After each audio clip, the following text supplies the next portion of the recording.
just since we're small, we can talk More money. about the that's right. We can talk about the acts of faith real quick. Sometimes we don't even get to it till the end.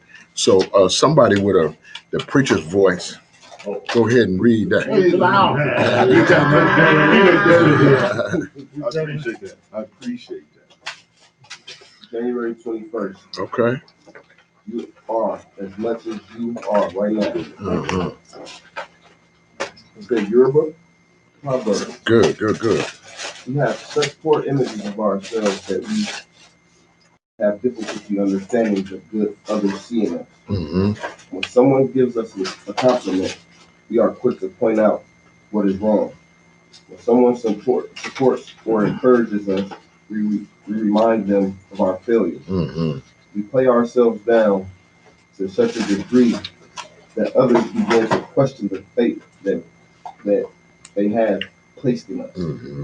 This vicious cycle can only lower our already low self-esteem. Today is a good time to rethink our thoughts about ourselves.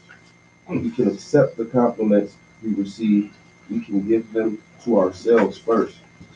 We can build our confidence by celebrating our small victories and successes. We can support the faith and trust others have in us by supporting and having faith in ourselves. It all begins with our willingness to acknowledge that we are really fine just the way we are. Wow. I really am okay. Well, that's good. Get that brother a little down. All right. This is his first time here, so we know he had some courage right here to jump in and read like that. So I just want to get say your name, and then if you got a reflection on that, just go ahead and chime in. My name is Joseph. I suffer from depression and anxiety, mild depression. This right here just brought me up out of that slightly. You know what I'm saying? It's easy just to be like, oh, I'm depressed. But I have to remind myself every day and pat myself on the back for some of the things that I do. Wow. Like I got to. That's the only way I'm breathing and staying afloat is by acknowledging that I'm not that bad of a person. Everybody makes me out to be, or as I make myself out to be too. Wow. Well, look like you got a real nice personality and a nice smile. Let's give Joe some love up in here. Yeah. You're good brother. Okay. All right.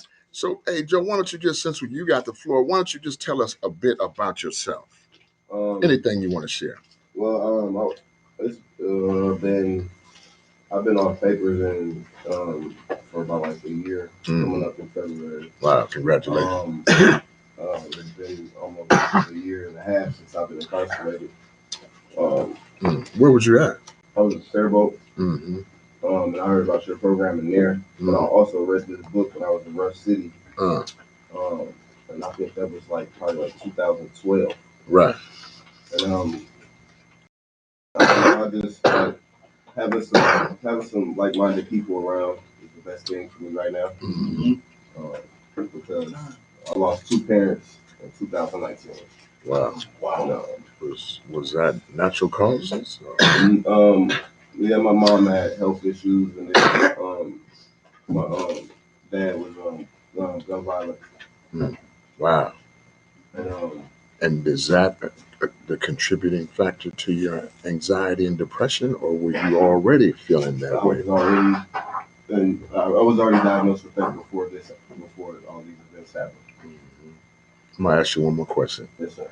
So your diagnosis, was that when you were a much younger person, or? No, I was an adult. Before it was a lot of issues that I wasn't dealing with as a kid. A lot of my criminal history has to do when I was a kid. You know what I'm saying? I never dealt with it. Well, I could say it. When I was 13, when I was 12, they charged me with 5th-degree sexual misconduct. Right. My victim was my adopted sister, who's also the same age.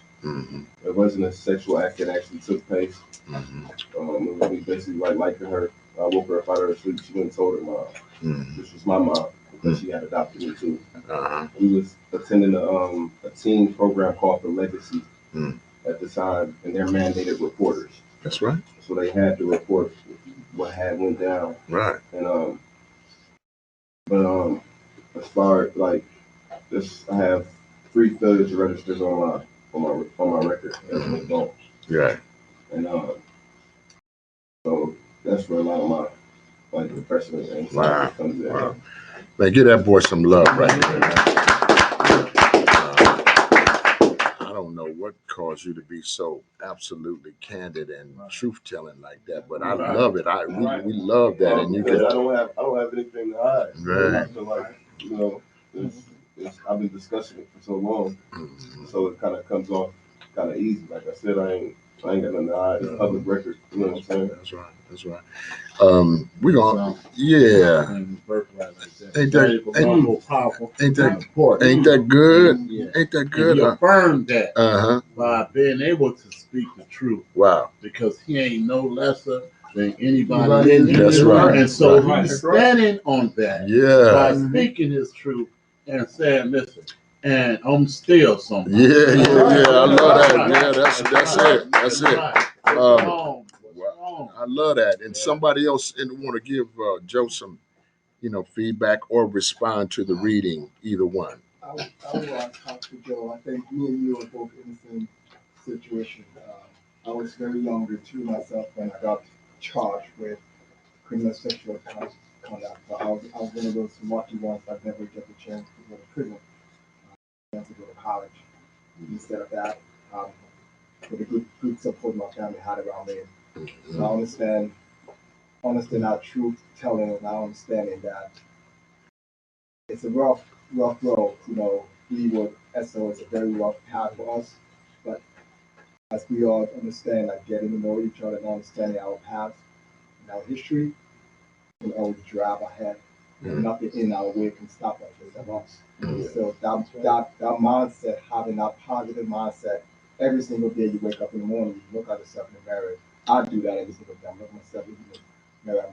I'm like, today is going to be my day. Yeah. Nobody determines how my day is going to be when I leave my house and get in my car and start my car. I determine that fate that happens to me. Yeah. If I go to my work, sit at my desk, and the next person scream at me, I'm in charge of reacting to it and not reacting. Yes, sir. So it's all about that positive mindset. Yes, sir. And it feels good to have that. Doesn't matter what happens in life. And I do go through depression a lot, but I haven't been diagnosed with it. But my girlfriend is very true, believe in it, and I think that we as men, specifically we are men of color, we tend to run away from that therapy, seeing a professional and saying, okay, I want to sit down and talk to my child. Because we, as men of color, we've been through a lot. You could be going through a lot as a kid. For me, I went through 3 different civil war as a kid. So my mindset is not technically on the same level as most kids my age or when I was younger. So I tend to block that away a lot, okay? And then the past couple of years, my girlfriend says that you have lots of things that you went through and you haven't unveiled yet. Yeah. So it's the time for you to get the chance to talk to someone professional. I understand if you talking to me, it's great, but I'm not a professional. Right. So going to a couples therapy and going to a therapy session with just me alone helped me unwrap that thing I've been keeping inside that I know it's there, but I'm ashamed to admit that it's there. Boy, we awfully good in here tonight. I don't know what's going on. It might have been the chicken, but we just jumping right off. Give Chinny some love right there. Chicken is season, right? Hey, Chinny, go ahead. I'm just going to say, Chinny, I just appreciate that feedback for Joe and sharing your story in some ways. And what I love is, that this is a place where we can kind of bridge whatever, gaps we have culturally between the us at home and the us here. And we don't often, intentionally have those spaces where we can bridge that gap. And so just your discussion right there tonight was just so helpful to the African American who understands it different. Now the fight is the fight, but that's a different thing. You get what I mean? In some ways, even a much deeper thing. But I think out of that, self-hatred, has risen up on both continents. You get it? And then to the extent that we're able to unpack self-hatred and continue to strive and win, boy, it's to that that we have a strong testament to our spiritual nature. Say, I am. I am. See that? Say, I am. I am. Somebody. Yes. I'm just going, Will, I'm coming right to you. Say, I am. I am. See, this is what Moses said on the mountain, right? He asked himself, he said, go down there and set my people free. He said, well, who should I say sent me? What? I am. That I am. Who? They don't know me. They don't know who I am. And they mad at me too. Who should I say you are? He said, say that I am that I am.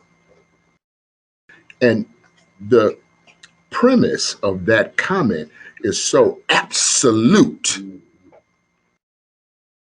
That I am, and there's nothing before me and nothing after. That's right. I am all powerful, and there's nothing else. My word is law. You get what I mean? Say, I am. I am. See, this what you was doing when you talked about looking in the mirror in the morning was affirming your I amness. This what you are doing as you continue to try to do battle with the things that you're doing battle with. You are just laying a claim to your I amness. It's a powerful thing. That's a very powerful thing. Will, what you got? Oh, Go ahead, son. So, it's like, so, I was on that track 2 lifestyle, and, now, okay, so now I'm out here and striving, I teach up there at the school, right? We do a lot of At Summit YC. at Summit YC, we do a lot of mentoring and things like that. And that's now. But at one point, I'm sitting in prison for murder, Yes. doing a life bit, you name it, I've done it, from gang banging to, selling dope, everything. Everything. Wow. I mean, everything. And none I haven't done. Okay? Helpless. And at some point, and I think, okay, how did I jump off this track onto this track? And at some point, I woke up believing that I deserve to be here. You know what I'm saying? That I deserve to be here. And then once I became sold on that, Wow. right, and that I was important, that I was valuable, lovable, powerful, and important, and that I deserved to be here. Once I became sold on that, then I started to live a life that bear witness to that. Wow. That's Wow. good. That's what good. I'm saying? Yes, sir. And so so brother, so when and listen, and let me say this, because I know this brother because he is one of my former students. Okay. Okay. Okay. And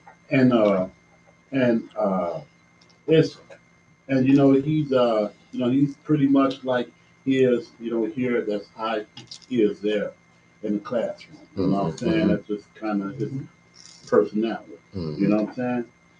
And but you have a strong foundation because you are building it off of truth.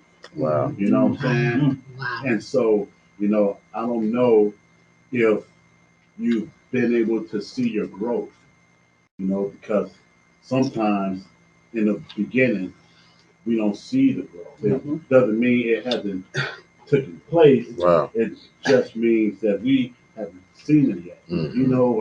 Like a flower, the flower first shoots down beneath the earth. Yeah. You know what I'm saying? And if you're standing on top and you're looking at the flower, you're judging it because you don't see the growth. But the flower has started to grow. Now, anyone who knew you before then can see the growth. Wow. You know what I'm saying? Yeah. I know the growth. Wow. And I'm proud of you. Yeah, I'm son. happy to see you here. Wow. Wow. Yeah. Come on and give some love. Hey, what y'all been eating up in here? Told you that chicken seed. That must be it, boy. Yeah, we just going around. Those are some profound comments, and thank you for sharing a bit of your own struggle. And I'm going to add to what Will said about Will. When I first met him, and this was, I think I want to say it was in 2007. Somebody else brought him to class. I don't think he was settled. This is in prison now. I don't think he was really settled on whether he wanted to participate or not, but he was willing to give it a try because others had recommended it. And I remember him sitting in the class the first time. I could see him in my head right now sitting there, and I could see the look on his face as the class was taking place. And there was some doubt in some ways. And then later on, though, as the class went on and he realized how deeply we had got into things like now, you get it? He started to, even on day one, started to buy in. I could just feel him getting there right away. You know what I mean? And I don't know if you can remember this, but in the class, we had a debate. The debate was, is crime necessary? And so I asked all of the class members to raise your hand if you believe crime is necessary. And then some people raised their hand. And then I made that team the team that argued why crime wasn't necessary. And the people that didn't raise their hand, I made them argue why crime was necessary. And then everybody had time to work on their argument. We got in small groups in the prison, right? And then we messed around and started calling on one another to debate the question. Say the question. The question. Yeah, listen to what I'm trying to tell you now. Everything that's debatable centers itself on an unanswered question. The question is always more important ultimately than the answer. The answer uncovered will always only lead you to the next question. It's questions, not answers, that makes the world go round. Say that again, folks. It's questions, not answers. Right? If we could just rest on the answers, we would have stopped. There would be progress would have been stopped. Right? But nobody rests on that because another question materializes. Who am I is a question. I am Somebody. You're talking to Saul. I am Somebody. That answers the question. This is why when himself he said to Moses, tell them, I am sent you. And instantly he was empowered with absolute knowledge, right? Even though he was going to ask some more questions. Right. Woo, woo. Okay, watch. Now I'm trying to go somewhere with this. So here's what happens in the debate. These guys got up like lawyers and began to argue the question, is crime necessary? Is it necessary for you to commit a crime? right? Or is that optional? And if it's optional, what is it that rings your bell loud enough to cause you to take the crime option? These guys started debating this stuff like straight up attorneys, right? And it was so powerful, man. I got it on tape. It was so powerful that I incorporated that training into all the other prisons that I was in. Can you remember that? And I'm going to tell you something right now. The people who believed crime was necessary, I was trying to get them to see that folly because I gave them the other side of the question. You get it? And then the people who knew it wasn't necessary, I gave them the other side of the question. And man, it created all of this debate, all of this stuff. We had guests start coming in, guards, prison officials start coming in and listening to this debate on is crime necessary. Now, what was my underlying goal?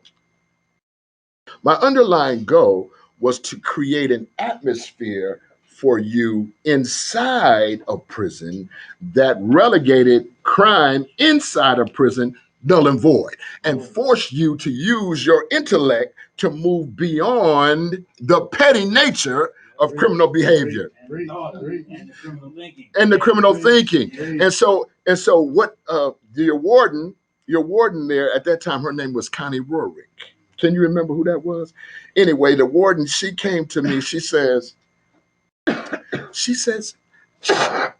Shane, I wonder, because I started out with just African Americans. She said, I wonder if you'd be willing to take all of the population, because whatever you're doing is causing incidents in the prison to go way down. I knew it was a direct correlation between the idea that now your mind was was jump started around believing that crime was unnecessary anywhere. Even a petty hustle, had its own criminal nuances about it. And so it was from that debate that we then desegregated the class and opened it up to everybody, and the class began to spread to all the other prisons in the system. Now, why am I telling you this on tonight? Is it because as we are sitting here, each and every one of us, we have these stories about how we put crime under our feet. Right? And so, the indoctrination that you might have had as a young one could have suggested to an uninformed mind that somehow criminal behavior was socially acceptable. Mm. Yep. Is that right or wrong? That's right. Mm. But when you begin to use your own gifting, you begin to understand that you have been tricked, duped into believing that your lower self was the true you. Mm. But we're suggesting then and today that you are far better than your worst behavior.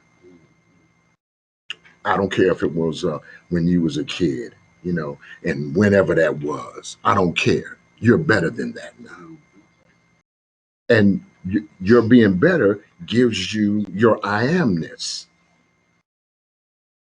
And your I amness is what answers all the unanswered questions, at least temporarily, so that you could get to the next thing. Can I deal with the issue of having a small amount of money? Yes, I can. Can I deal with the issue of having a job that's not getting me anywhere? Yes, I can. Can I deal with not having a car right now when I really, really want one? Yes. And this, just even in the group right here, it's proven. Right? There's testimonies in here, about how we got over and then we continue to get over. I'm gonna bring Eric in here, but so be ready. But then now look at this. This is here's his little flyer. United States Probation and Pretrial. United States, that's federal.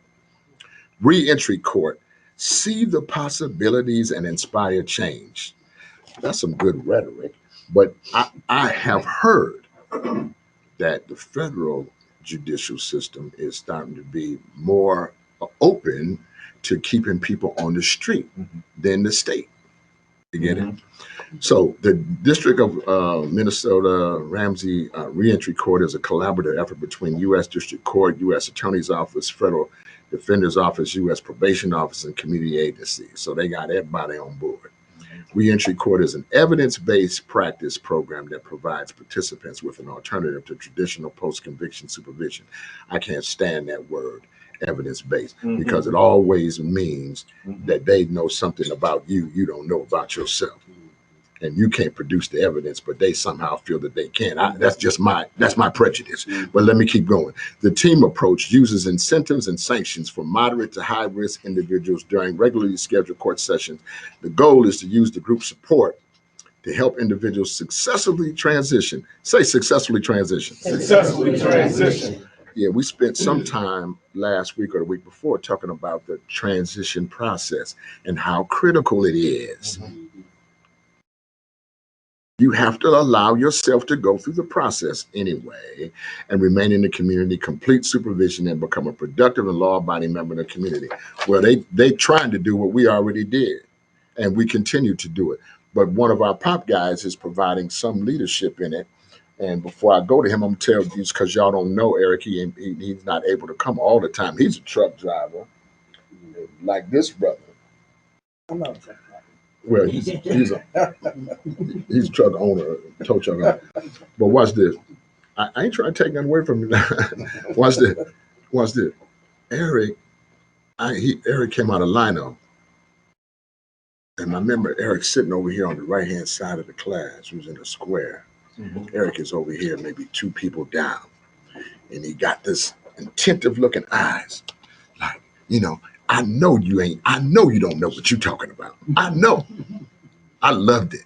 You get it? And because he was hungry, he was really daring me to know what I had to say was good. And I wasn't rehearsing on him, so I'd already been there. You get it? I know what's getting ready to happen. Man, look. Eric said and shifted like this in about 3 weeks, right? I told Eric, I said, Eric, stay with us. Stay with me. Stay in power. You'll never go back to prison again.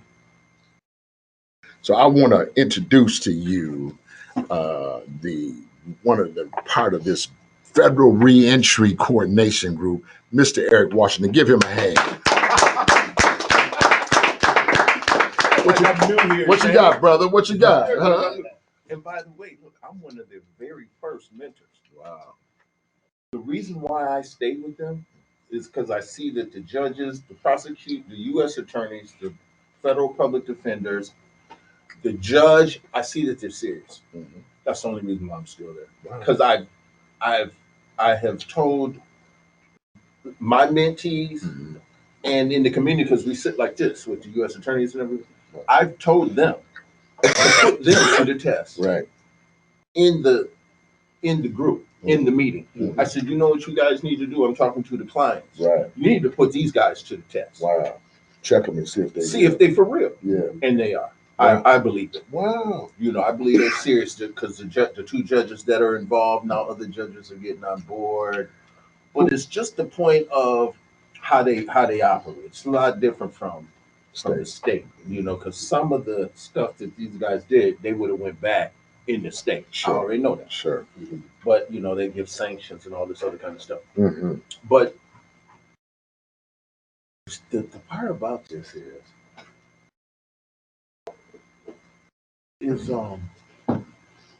I never thought I'd be doing that. Yeah. I was just smoking crack and trying to party. Yes, sir. And then took that too far, tried to rob somebody. That's why I'm totally out of my element. Bam, I go to prison. Wow. So, like Shane said, I was hungry in prison.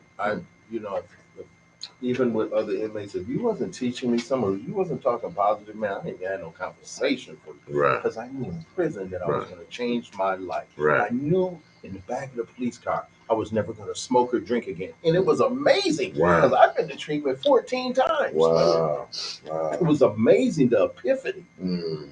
So, you know, Shane and Pop was the cherry on top for me. I've never used since. I have not used since I got in the back of that police car in February of 2009. Get that boy some love, man. Give him some love.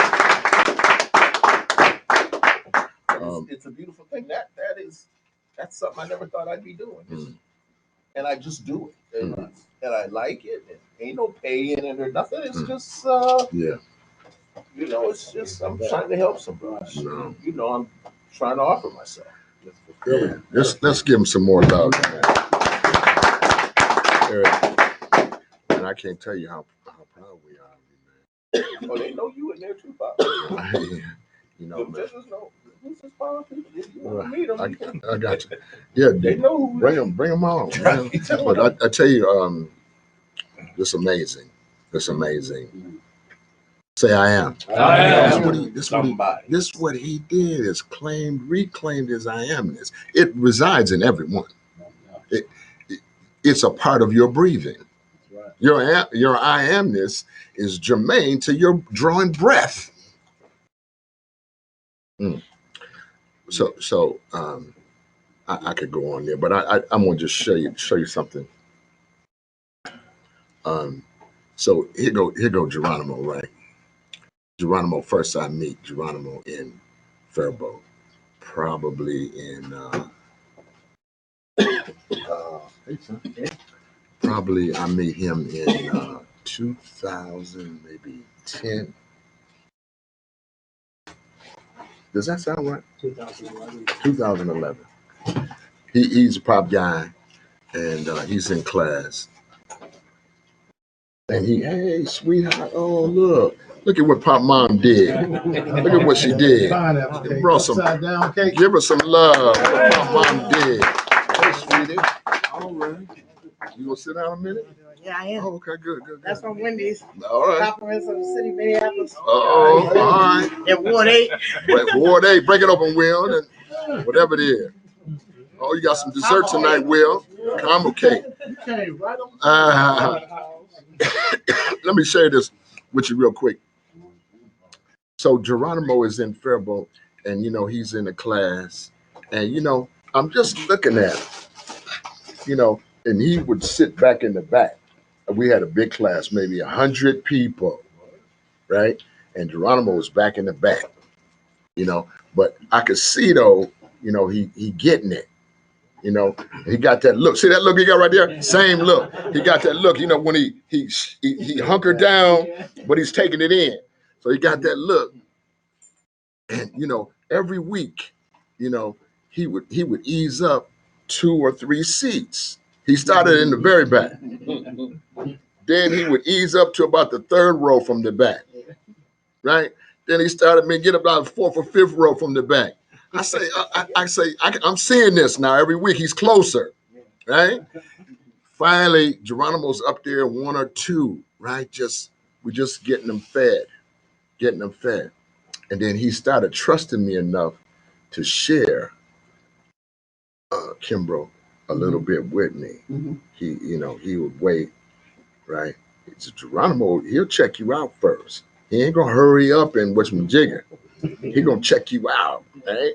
So he checking me out. Then he would he said, Pop, this is what I'm dealing with. I got this, I got that, he got this. So, but he would be in that mindset of a victim. This is where I caught him at, in his victim mindset. But nothing about me acknowledged his victimhood. So everything about what I was saying was convicting him about his victimhood. And slowly, as he was doing his treatment, watch this, he stopped seeing himself as a victim, right? And started to see himself more like somebody who's trying to be victorious, right? And then wait a minute, the treatment people didn't know what to make of this. They didn't know what to make of it because they wanted to keep beating down on him like they had been doing. And then all of a sudden he started bucking back though a little bit, you know, in a good way. And he learned, oh, this is so important. He learned how to talk back to them without making them absolutely infuriated with him. And that's a skill set that many of us don't learn. He learned how to use language well enough, you get what I'm saying, to make his point without pissing people off. And you know, and the natural dynamic of, you know, the Eurocentric piece and all the people of color, we the clients and they the professionals, and somehow they know where, you know, whatever. Nobody writes that about evidence-based. How you gonna get an evidence-based practices with that unequal dynamic? I'm just gonna wait for all the amens to die down. If you don't have equal footing, then we can't call it evidence. Ooh.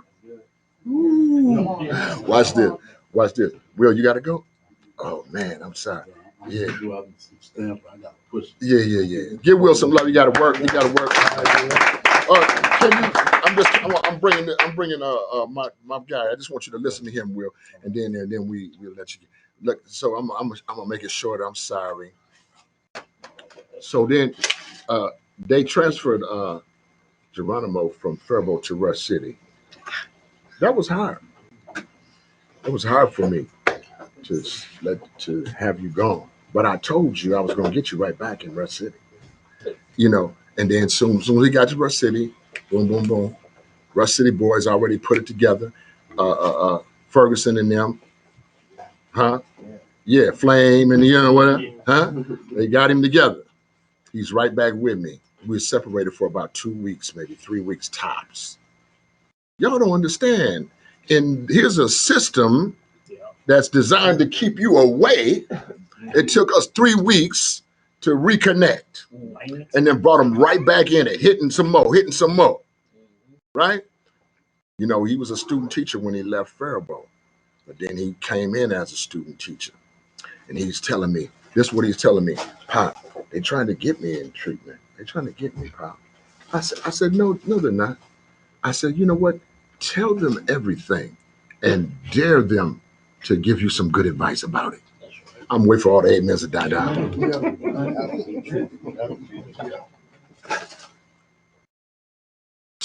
Say, here, what you got? And man, look, slowly, he kept on working his program and working his program. He got to the point where they started talking about letting him go.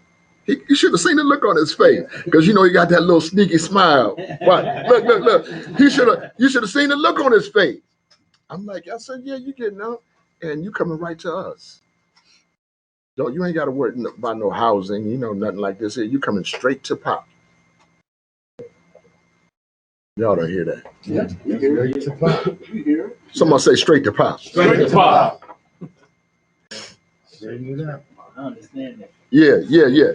See, but you know, I tell you what, you can underappreciate that or not appreciate it, but to be able to come straight to Pop and not have to go through some of these transitional hoops and ladders where the evidence-based practices are still being employed, which means I'm somebody and you ain't nothing. That's right. Am I talking to the right people? Yes, You're right. You're right. Yes, sir. Yeah. That's absolutely right. Look, Geronimo, he came in there. Hey, it's Chris. He came in there to the house. I was waiting for him with his box, right, in his penitentiary clothes. I was waiting for him, and the guard that brought him, right, the guy tried to drive off because he's in the north side. And you know, he heard about us over there. Yeah, he said, okay, Geronimo, see you. I said, no. Come on in here. Come on in here and sit down. Huh? Hey, son. Look, he came in the house. He was like, oh, this is nice. As if somehow it wasn't gonna be. Right. That's Yeah. what evidence-based practices Exactly. get you. Right. Yeah. I'm gonna hit that lick one more time, then I'm done. Yes, sir. Watch this. Watch this. Geronimo came in there. You should have seen the look on his face, man. I swear, it's the stuff that makes me keep going. He was home, right? This boy has been rising ever since. That's what my Liberian friends say. Say that again. Ever since. Watch this. Watch it. He been rising. And here on tonight, now he's driving a big rig and towing people and carrying on, snatching people up out of ditches and all kind of stuff. And I don't know what it is. He has a machine gifting. Watch this, what I'm telling you. Some people, you could learn it in school, but still not have the gifting. But he got a machine gifting. Anything that's got anything to do with starting something up and making it go, he has the anointing. I said the anointing. Said it. He has the anointing to make the thing go. Now you know I'm telling you the truth, because some of y'all in here's cars done broke down and all of this and that. And between him and Chris Burke, them guys been fixing us up and keeping us running. They got me thinking about finding a little old garage somewhere so they can keep on doing this stuff. You get it? But tonight, Jerry has brought his supervisor to the group to kind of just introduce him and this and that. So I'm gonna let Jerry go ahead and do your thing. Go ahead. So this is Randy White. He's my employer. I also service his vehicles. He gave me that shot, that chance. He actually elevated me and he's helping me for my portfolio for my business with this opportunity to work for him. So this is Randy White. Give that boy a hand. I just want to say before Randy comes in, look at Geronimo, y'all cut up. Looking all fresh about himself. Yeah, he's groomed in. I just want you to know I'm seeing you, boy. See, we got to be paying each other some attention. Go ahead, Mr. White. Good afternoon, good evening to you all. My name is Randy White. I'm from Liberia. Grew up in the States. I grew up in New York City. Moved to Minneapolis back in 2004, 2005 time frame. And the interesting thing is, growing up, when I came to Twin City, my initial goal was to become a probation officer. Wow. And so I actually went to school. I got my bachelor's in criminal justice. Right. I used to be an intern at the Charlotte Temper for the after-school program. Yeah. I also used to be a volunteer with the Hennepin County as a court coordinator at that time. But guarding that light on. Yeah, but just based on my experience and what I saw, in the criminal justice system, it became too much for me to be able to handle. Right. I kind of got exposure to how much, African Americans are involved in the system, how much the system is meant to kind of rehabilitate, but actually keep people down.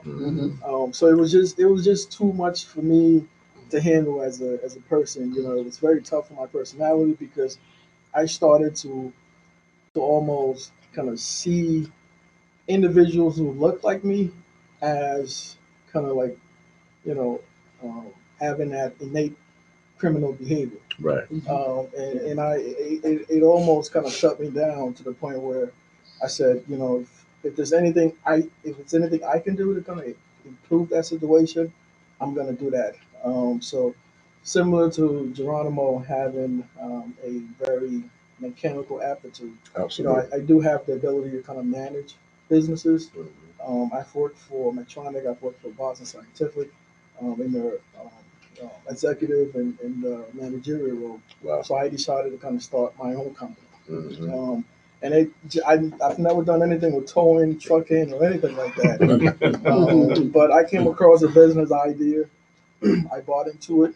I purchased a tow truck, and what I would do is I would go to work. I still have a full-time job, Mhm. so I would go to work, leave work, get home at 5 o'clock. From 5 to 2 a.m., I would drive the tow truck. Right. So my partner and I, we did that for like 4 or 5 weeks. We were able to pay off the tow truck. And I said, well, In 4 or 5 weeks. right. And I said, rather than just paying ourselves, why don't we invest and get more tow trucks? So we decided to get one more. 3 months later, we got another tow truck. Wow. And what was interesting is I think we have a less than 2% unemployment rate in Minnesota, and it was very tough for you to get skillful and individuals who have experience for towing. Right. And so a lot of the candidates that we started getting were people from this demographic, Mhm. people who are coming out of the criminal justice system, looking for an opportunity, Mhm. not being given a fair shot. And so my partner and I, this is something that we really want to do. And so what started out at just getting one tow truck, we are in the process of actually getting a semi truck. Mm. Wow. In the next 3 to 6 months, we got a vision to do dump truck, Mm. so that we can get work with construction companies and stuff like that. Right. And Patient. and the reason I think this is all kind of coming back home because you may find yourself in a situation where you may not be able to have an impact, Yeah. but don't stop. Wow. I think we all have all have a goal. We all have an anointing to be a positive impact some other ways. So I took my skill, my ability, and how I've impacted and put money in corporate America pocket Yeah. to kind of establish something for myself. Wow. And being able to create opportunities for people from my community. Yeah. Come on, man. Give some love right here. Man. So when Geronimo came on board, it was interesting. His first day, Mhm. he got on the truck, and within 2 minutes, we have a group chat. He texts and says, "Does anyone know what did you say? Yeah, the blankets. The blinkers." And I'm like, "Oh my God, this guy doesn't know what he's doing." Yeah. Right. So I said, "Make a U-turn, come back to my place." And I said, "You know what? I'm not sure that we got you trained. We're gonna get you trained with another guy. Mhm. So just wait for him to come." He's like, no. I know what I'm doing. Mhm. You just need to show me what the blinkers Yeah. is. Yeah. And we talked, and from there I just got a sense that he's very gifted with trucks and cars. Absolutely. So I told him, I said, you know what, I'm gonna promote you to be a lead technician or mechanic for our operation. Mhm. We're gonna pay you a little bit more. He told me about his desire to become a business owner. I'm like, I don't mind. I can consult for you free. I'll help you set it up Wow. and stuff like That's that. awesome. Wow. That's good. Man, come on, man. Come on. Wow, brother. That's an amazing story. I'm so glad you were able to stay and hear that. Yeah, you know what, an evidence-based practice that's meaningful to us is that you felt and experienced that man had an anointing. That was the evidence you needed to give him that opportunity. Geronimo, that boy can make anything go. And I mean, it's a couple of y'all's cars ain't got no business running. And should have left it down. He done started it back up and gave it a whole new life. And Chris is right behind him, and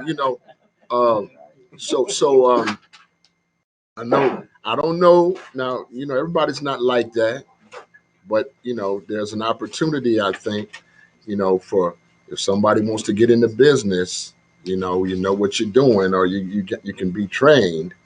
Here's an opportunity. I'm gonna go back to y'all to close it up however you want to do it. So the reason why I brought him here is because to actually my brother's sister's opportunity to to get their foot in the door if they choose to drive, choose to get in that field, working as a driver. It's not, you're not discriminating a woman in the job too. That's how easy it is. Right. So that's why it's not really. Anybody got questions or? Yeah, I do, Bob. Okay. Let me take them. 1, 2, 3. Go ahead.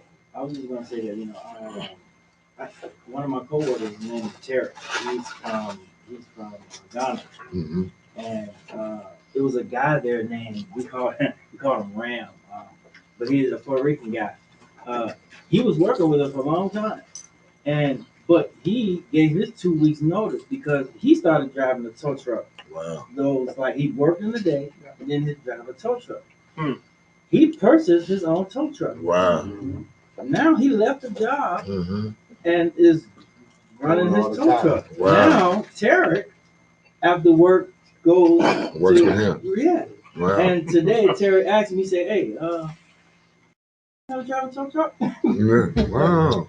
Because I know you work, you're a hard worker, man. You know what I mean? So and business is pretty good, man. Wow. We looking for some people to drive the truck. Wow. So kind of offer me. Wow. And I've never driven a tow truck. However, I am a fast learner. Yeah. Right. Absolutely. So, I mean, I understand what you're saying. everything with operating a tow truck, I learned from YouTube. I didn't. I'm serious. I'm serious. The first. I mean, when we went to get the tow truck, we actually learned to hook up my car onto the back of the tow truck and drove it back. Right. So everything I learned. Now there's some risk. There's some mistakes that comes with that. But you're a fast learner. You pay attention, especially if you're a business owner. Try not to put yourself in a position where it's going to come back and hurt you. And by Thursday, we're going to be driving to Kansas City. We got a semi truck we're going to be getting. We already have contract with Walmart, Menards, Target, Cup Food. I have a meeting with the gentleman who have 2 driving school next week. So I'm trying to develop a partnership with him. So any of our drivers that are interested in getting their CDL, he can offer a discount. We'll create a partnership there in the next 3 months. Like I said, we'll be buying a dump truck. Yeah. So all of those things are. I like it. That boy's getting down ever since. Give him a little love. You got something, Joe? That's one of my questions about the CDL. I was gonna say, do you need a regular driving license or CDL? For the towing that we do now, we don't do anything that's heavy duty. We do light and medium duty. It does not require a CDL. Okay. So you have a normal driver license. We can create an opportunity for you. However, with the semi truck that we are going to get, that's why I'm trying to meet with this guy to create that partnership. Right. So if there's any of our drivers that needs to get the CDL, you can go right to the school. We'll pay for it. And stuff like that. Can I get a card? I didn't bring a business card, but I will. I can certainly provide my contact. Sure, that's great. Good question, Joe. Do you have a driver's license? I'm working on it right now. All right. What do you need to do? It's already in the process. I'm gonna take the test. All right. Go ahead, son. I know that me and Geronimo talked a few days ago about this, but once I'm off of my ISR thing, I'm very interested in doing the tow truck thing. Sure. I got less than 22 days, and then I'm free. My hours just became free. So. Yeah, Chris got 22 days left before we can move on. Give him a hand. One thing I did want to add, at like 11, 12 o'clock today, I was told my ISR file has been submitted to regular parole. Ain't that good? Give him some love. So, for us, that's a really, really, really, really, really, really big thing, because that boy's a piece of work. But he got that auto mechanic blood too. You know what I mean? He done got 4 or 5 cars or this and that. He got Wayne up and running. Wayne was in the ditch, went in his garage and got Wayne running and this and that. Him and Geronimo conferring on it, and I think Larry put in a couple of 2 cents. But now he got his car up and running. So we ain't gonna keep Mr. White here all night if he don't want to stay, but we just wanted to just give him some love and respect for coming by and sharing with us and give him some love, man. Yeah. Well, I'm impressed, man. Good to meet you, young man. Thank you. Mhm. I'll be heading out. All right. Anyone who's not available, just skip it. All right. All right. All right. Thanks, All right. Give him some more love. Give him some more love. Pop guy on 3, 1, 2, 3. Yeah, that was good. That was good. That was good. Oh, sorry. Hey, and so we started out in some ways. It was beautiful too. We started out with the acts of faith, and if if you have that, can you go back to it? If you already read it, that's all right. But for those people who don't have it, you got it back there. Joe, I want you to read it out loud again, like you did in the first place, and then just so that the people who just came in can get a sense for how we started this whole conversation. Go ahead. January 21st. You are as much as you are right now. Mm-hmm. Yearbook Proverbs. Wait. Let me just stop right there. So what this is saying, the proverb is saying that everything you need, you already got. Mm-hmm. That's what this is saying. And you may not get anything else other than what you've already got. But guess what? The I amness of that juxtaposition everything else that stands against it. Say, I am. I am. Somebody. That's what this is saying. Go ahead, son. We have such poor images of ourselves that we have difficulty understanding the good others see in us. When someone gives us a compliment, we are quick to point out what is wrong. When someone supports or encourages us, we remind them of our failure. We play ourselves down to such a degree that others begin to question the faith they have placed in us. Mm. This vicious cycle can only lower our already low self-esteem. Today is a good time to rethink our thoughts and ourselves. We can accept the compliments we receive when we give them to ourselves first. Mm. We can build our confidence by celebrating our small victories and successes. We can support the faith and trust of others. We can support the faith and trust others have in us by supporting and having faith in ourselves. And it all begins with our willingness to acknowledge that we are really fine just the way we are. Mm-hmm. I really am okay with me. Mm-hmm. Yeah. Give Joe another hand for that.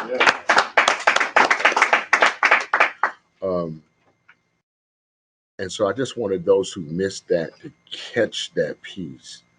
And it really kind of fits in some ways with what I want to kind of dovetail into tonight, because 2 Fridays ago, we took 18 people to see the movie Just Mercy, and then last weekend we took 11 more people last Friday to see Just Mercy. And I didn't want to talk about the movie until we've all had a chance in some ways to go and see it. So, but just because the movie was so impactful, I just want to spend a few minutes just talking a bit about the movie Just Mercy. And for those who haven't seen it, just raise your hand just so I can see. We're gonna spoil it for you, but in love. We're gonna spoil it for you because for those of anybody who's got some feedback on what Just Mercy was for them, I'll start with Chris. So, Just Mercy, I saw it last Friday night after work. It was so impactful because um, he believed in himself just like I believed in myself, that even though there was curveballs and impactful events that were put in front of me. Didn't get me down and disencourage myself from keep moving forward. And that's what the role of Jamie Foxx did. Is even though that he was wrongfully convicted of a crime that he had not done, he went to prison on death row. And it put a perspective is that even though he was put on death row for a crime he didn't commit, it put enlightenment of the struggles and stuff that ISR put in front of me. Right. So even though that the movie was great, wonderful, and so impactful, it realized it put everything in perspective is that you can't let anything in life. I can't let anything in life hold me back from succeeding. And that's what I believe, and that's what he believed in himself, that success and believing in yourself will keep you motivated to get you anywhere in life. That's good. Chris, give Chris some love right there. Somebody else jump in, whoever. I went to see a movie last weekend. I was one of the 11. This was one of the most impactful scenes of the movie.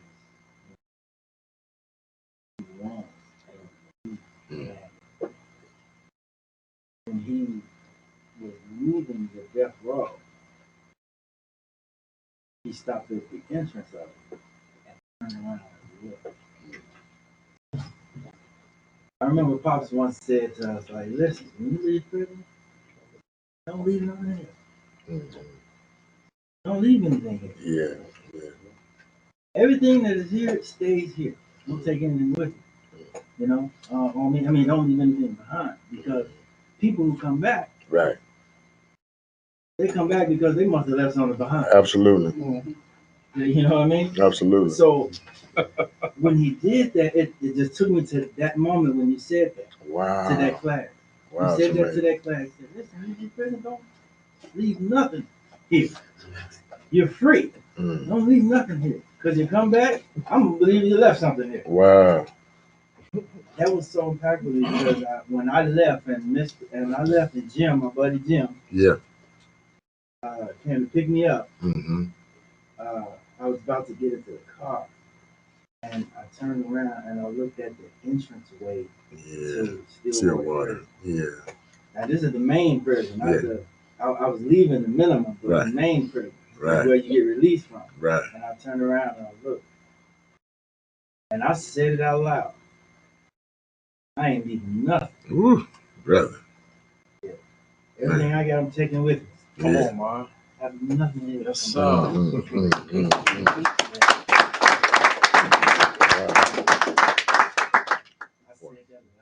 Yes. I said that with a voice. Yeah. So, and people who have been here when I came home, you see what I have been doing since I've been home. I have not looked back. That's right. You telling the truth, son. Thank you, Jesus. I got to give it to you, man. I gotta give it to you. You know, everybody has a few little bumps. Everybody. But I'm going to quickly share this. And I've been sharing this for the last couple of weeks, but it's so powerful. No evidence-based practice is going to tell you what I'm getting ready to tell you right now. Watch this. When I see you, I see pure potential in prison. Say pure potential. Pure potential. Like, the thing about it, Donald, is that prison offers two qualities that many of us didn't have: balance and structure. Right. Balance, say balance. Balance. Structure. Structure. Right. When you have balance and structure, it elevates the invisible person who was sentenced into another person who you would be if you were birthed with balance and structure. And many times you'll see someone in prison with balance and structure begin to excel in ways that he or she had never excelled in the community. Because in the community they had no balance and no structure. Right. So it's impossible to excel for any length of time. You can sell some dope, but you'll use more because you don't have any balance and structure. Now watch this. And so I get a chance to see what true potential causes you to look like.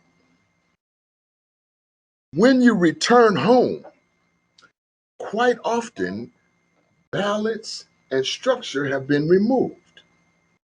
And if this is a place that you're going to remain, you have to add the balance and the structure on your own. And it has always been your responsibility. But watch this. This is the part you complain about. Yes, sir. It's because unconscious to yourself, you believe the authorities are empowered to provide for you balance and structure. And so when that is gone, you will begin to blame them for your unkindly and ungodly behavior. Now watch this. Even like a child will blame a parent for the things that didn't go right in his or her life.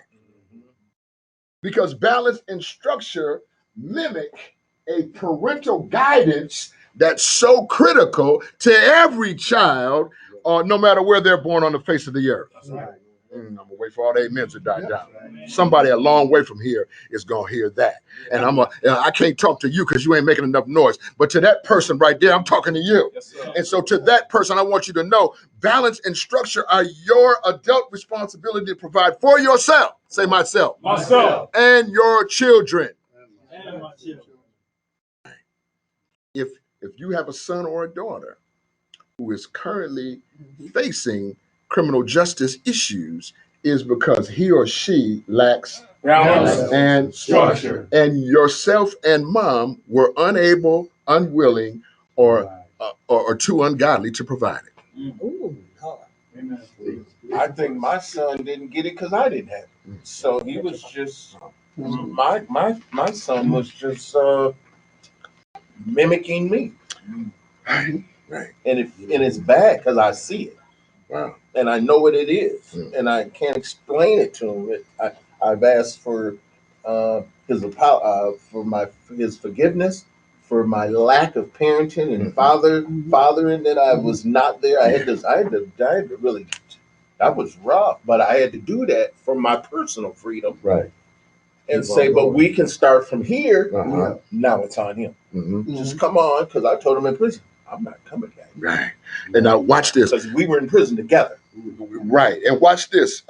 And that's not the only father and son team that we've had. And we even had a Native American grandfather, father, and son in Furbo. But watch this. I want to show you something to what his point, which is so critical.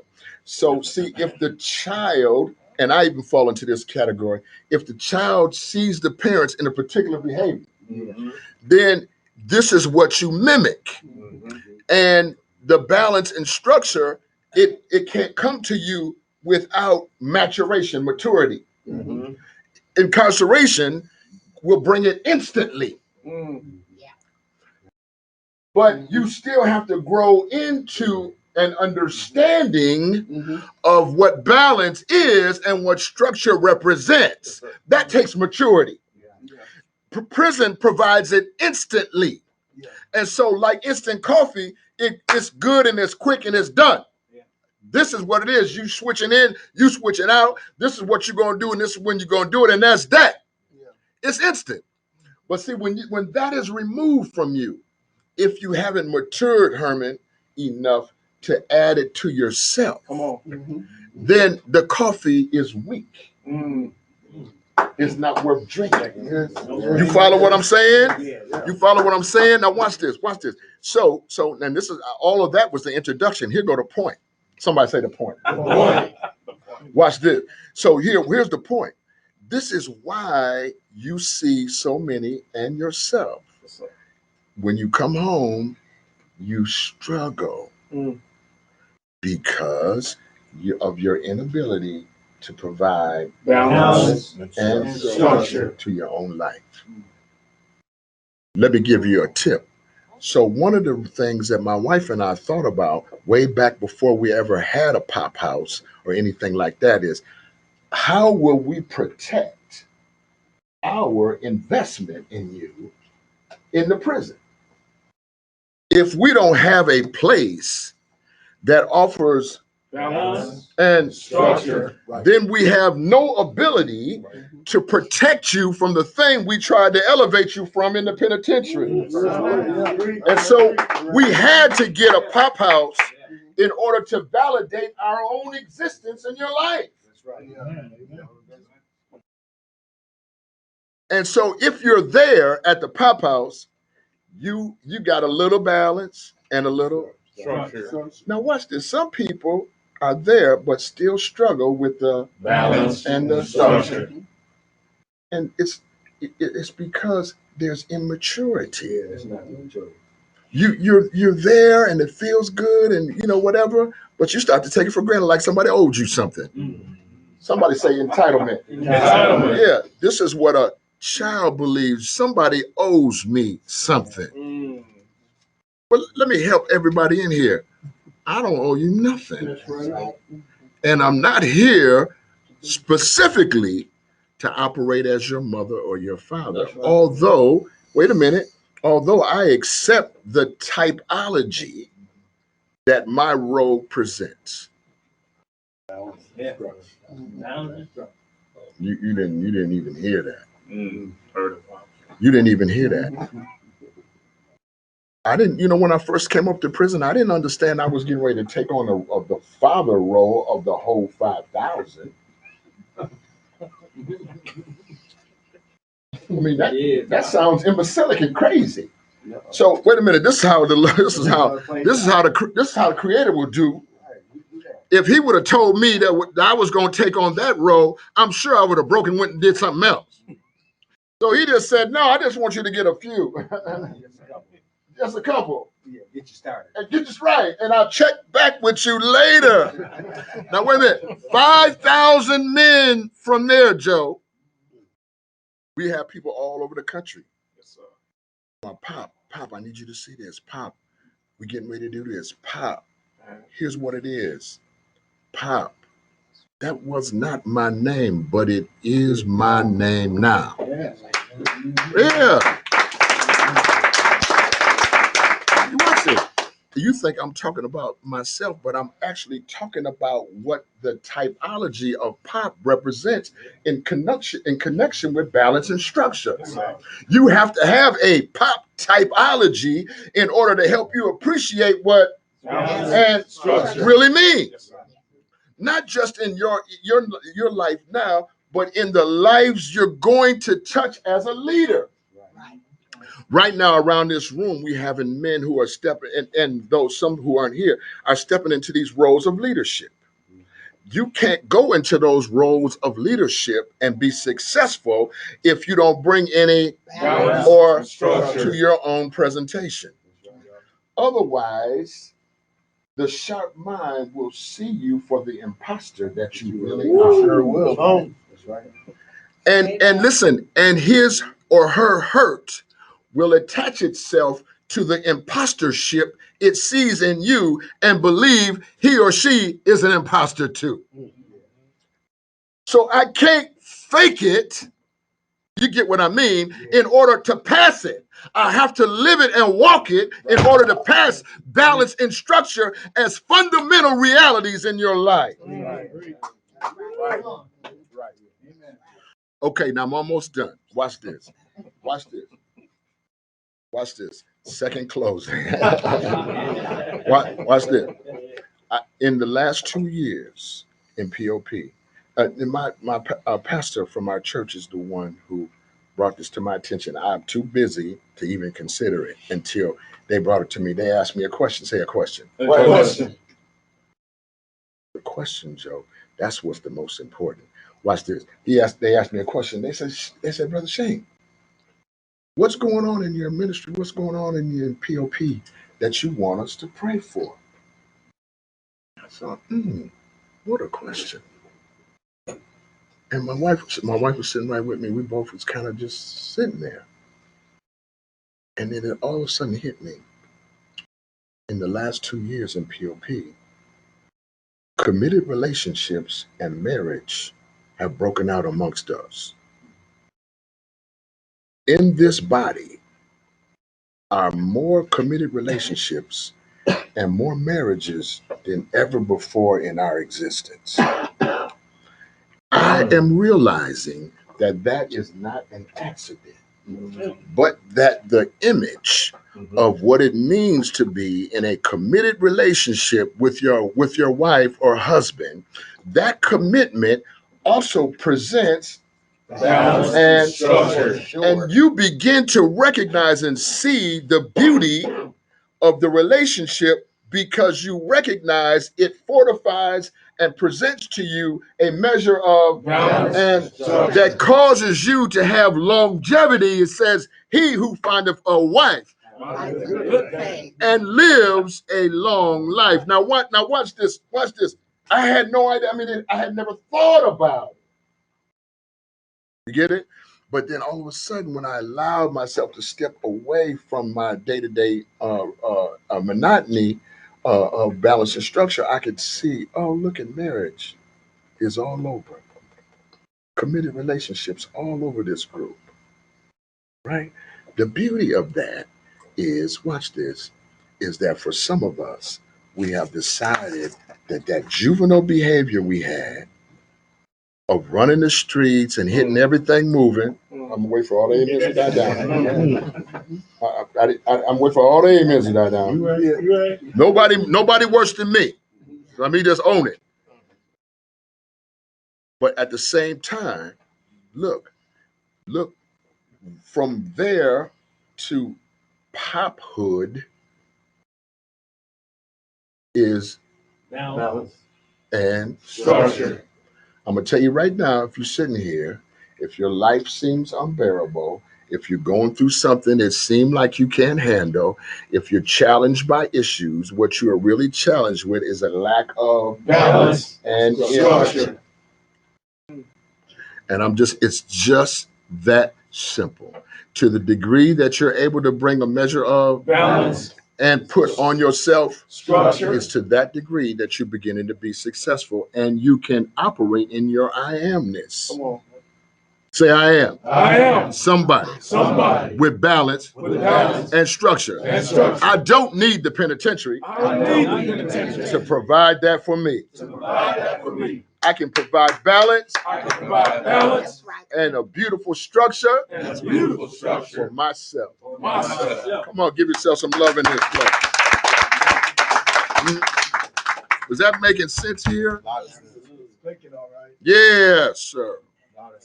You gotta go? Yeah, I'm going to get my nephew. Okay.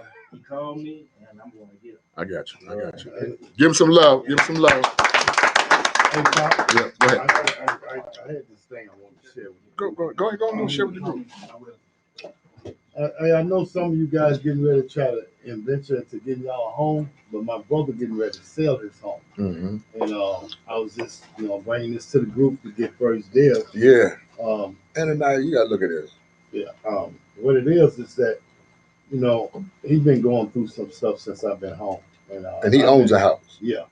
I've been trying to support him, but I'm getting ready to leave. Mm-hmm. I appreciate y'all guys for helping me out, man. I was just sitting in group here thinking about a lot of stuff, and a little depression came up on me. Mm-hmm. And that young man there, we got to speaking on that, and that kind of like shifts that away from me. Wow. Sometimes you got to talk about stuff that we're going through. That's good. And some of us have so big an ego that we can't share with nobody. Ooh, that's we good. Got stress. Ooh, that's good. We got issues. Mm-hmm. And sometimes we can wait till the last point and we have a breakdown. Mm-hmm. I've been going through my stuff, and y'all guys been helping me, man, just by knowing that, I know Calvin. Right. Calvin changing. Mm-hmm. And some of y'all can see, like right now, mm-hmm. some of my sickness is showing because of the pigment of my skin, complexion, the sugar, depression. And I'm just like, man, I want y'all to know, man, we got to love on each other. Yes, Get sir. rid of this stuff. Wow. Sometimes if you just ask a person, you know, you all right? Yeah. You might can bring him out of it at that Right. moment. Wow. You never know what's going on. Just by me being in this group, learning to have feelings. I felt something. You know, I thought I was never going to be able to be human again.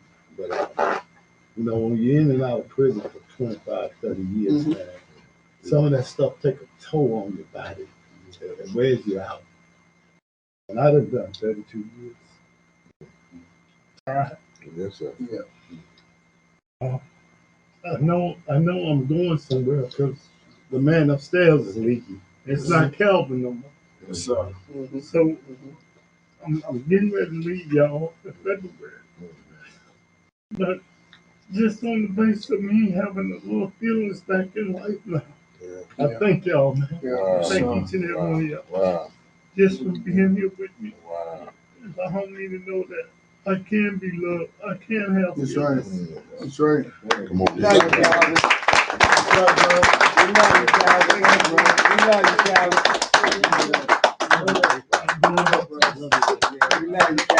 We love you, Calvin. Ain't nothing you can do about it, Calvin. We love you. Ain't nothing you can do about it. You proud you want to, Calvin. You may be leaving here, Minnesota, but you ain't leaving us, Calvin. Right. You know we call you with a heartbeat. Yeah. Calvin, what are you doing? Yeah. Where you going? Yeah. What you need? Yeah. What's good Come with on, that what's good? Cadillac? That's right. That's right, Calvin. Well, I done put the Cadillac down and put some of that old stuff behind me. So Calvin got another life to live. Yes, sir. Happiness now. Yes, sir. And, But Calvin, let me say this to you before you go anywhere, right? Let me say this, man. You know, that's what we read today, right? That was a reading, right? This is who you are. This is who you're gonna become. Who you always was, Calvin. Yeah. You was always lovable. Even in the 32 years, you was lovable. Wow. We were around you every day, Calvin, for all the years. Why not? Yep. I seen you. You was always lovable. Wow. You know, you was already there. You just didn't know it. Ooh, that's a good You know point. what I mean? Wow, That's that's what the reading good. said to Wow. you today. You know what I mean? Wow, that's good. Yeah, Calvin. You just have to see it. You didn't see it. You know Woo. what I mean? Donald, that's good word, man. Yeah. I get my hug for it. So, but you know, to me, I'm gonna be honest with you. When I tell you this, and everything Donald said is true. I mean, you're in, so that's not an issue. You're not going nowhere. But I do think that warmer weather is better for your health, Calvin. Yeah. I'm just telling you the truth. And you have, because you have a place to go to down there that gives you Balance and structure. Yeah, I think it's not. It maybe is in your best interest to make it a little easier on your body, and Minnesota can be brutal, man. I'm just gonna tell you. weather, man. Ooh. Not only that, even just being behind that wall. Yeah. See, we don't realize that thing tear all the stuff down. Yeah. You know, and then not getting all our health care that we need. You know, I'm glad that I made it out. And just at this point, that my life is turning. I'm saying for the good. Yes, It sir. was bad when I was there. Yeah. But now it's for the good because now I can breathe, I can see, I can understand. I can take off these blinders and look straight ahead. Yeah, good. And he's working on me. Wow. Calvin, you turned the nursing home out, man. You turned the nursing home out, man. The people out there, they loved you to death. Yeah. You said you was walking, I hate to be here and all that, right? But they was listening to everything you said, Calvin. And you prayed some mighty prayers in that place. Wow. And you turned it out up there, Calvin. And don't you know, Calvin? I tell people that all the time. He hated to be there, but he worked it when he got there. Yeah. And people loved you, man. Thank you. They was waiting for somebody for you to come along, man. You wasn't there by no accident. No, him and Curtis was right together. They was together for a long time. Right. Even when Curtis left, It was different. Come on, man. No, Donald's right, man. They You did took love that him. place out, man. They They did love loved you. Yeah. Donald's making a point because I went and picked him up from there and brought him out of there. I'm telling you. Yeah, they was like, "Oh, You goodbye. love it, Where man. you going?" And Where you going? When you coming back? some I pretty gotta talk nurse, to you about something. All that. some pretty nurse kept following us. I thought she was gonna get in the car. Calvin, did you tell us everything? No, just kidding, just kidding. Just kidding. Give him a hand, give him some love. I appreciate y'all, bro. Y'all doing me the right way. Y'all, this is a lot of stuff that I had to go through, bro. I thank y'all for that, man. We love you. I just don't know how I'm gonna deal with this thing, but I'm gonna work it out. Yes, sir. You know, I always say to myself, Calvin, you're getting in line. You're getting in line with God. You know, I was off base, but now I'm able to get in line and get straight and move forward. This is the thing that brings me to being able to know that I'm a better person today. Well, let Pop Mom say something back to you. Go ahead. What you got?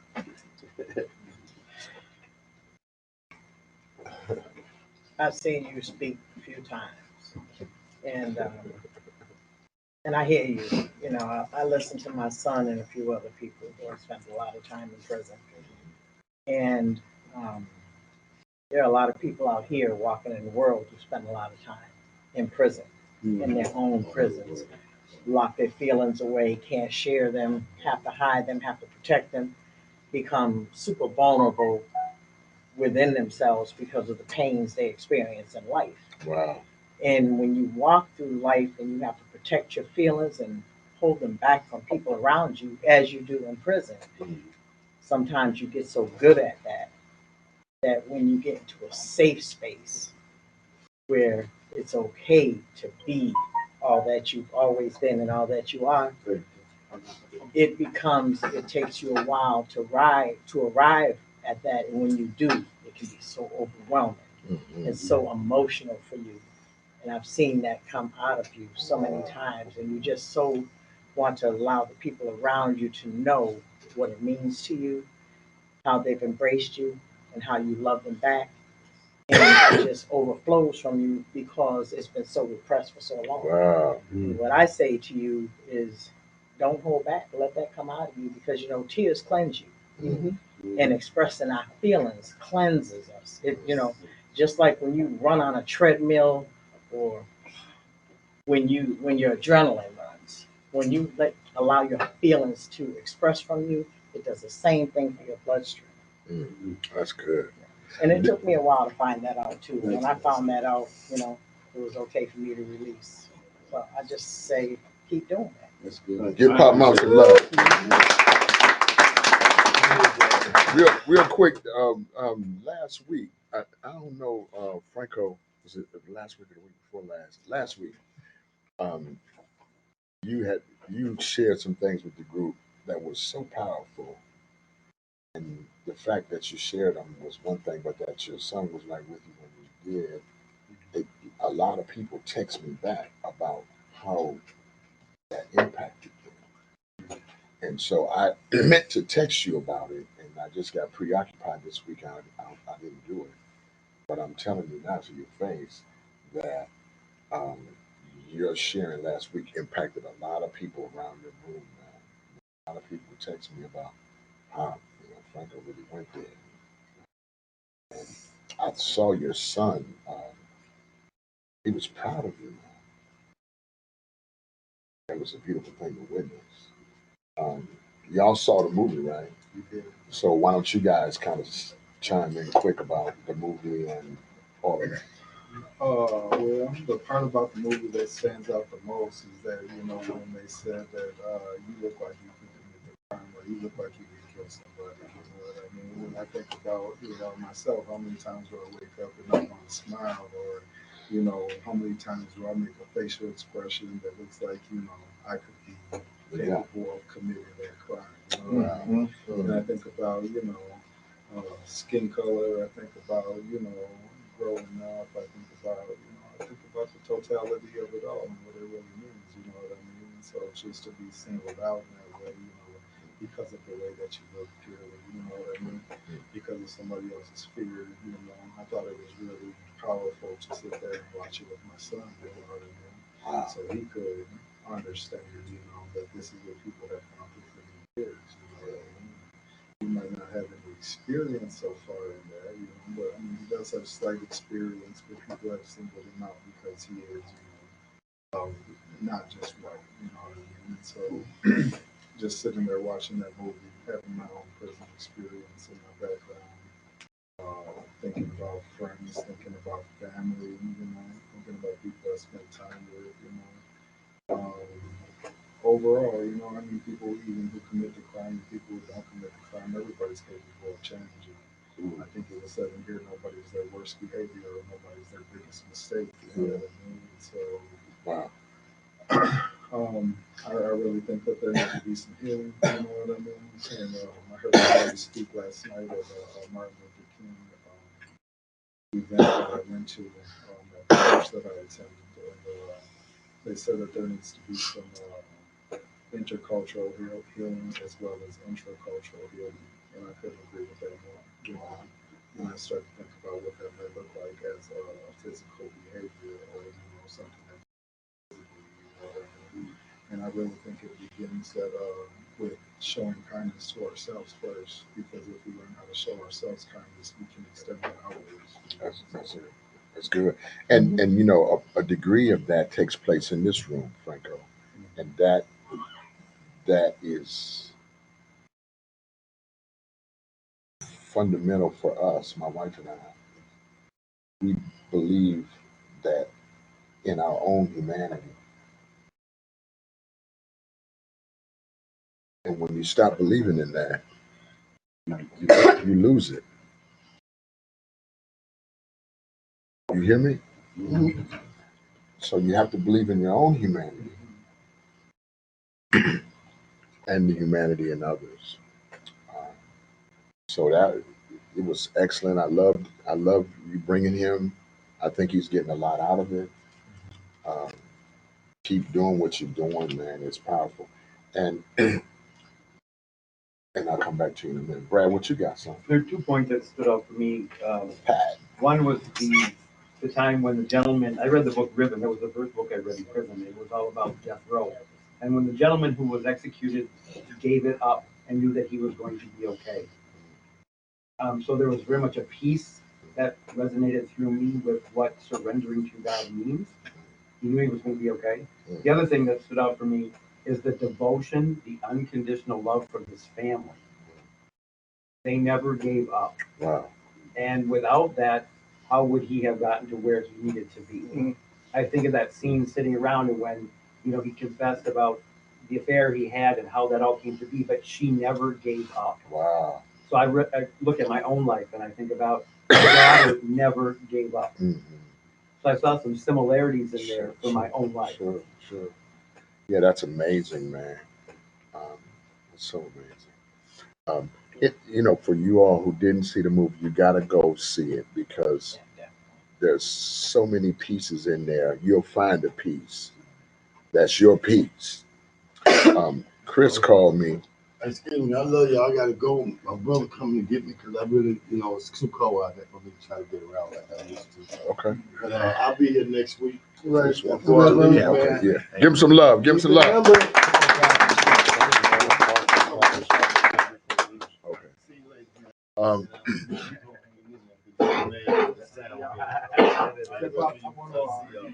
This weekend we didn't get the chance to see the movie, but we saw there's a Netflix series called When They See Us.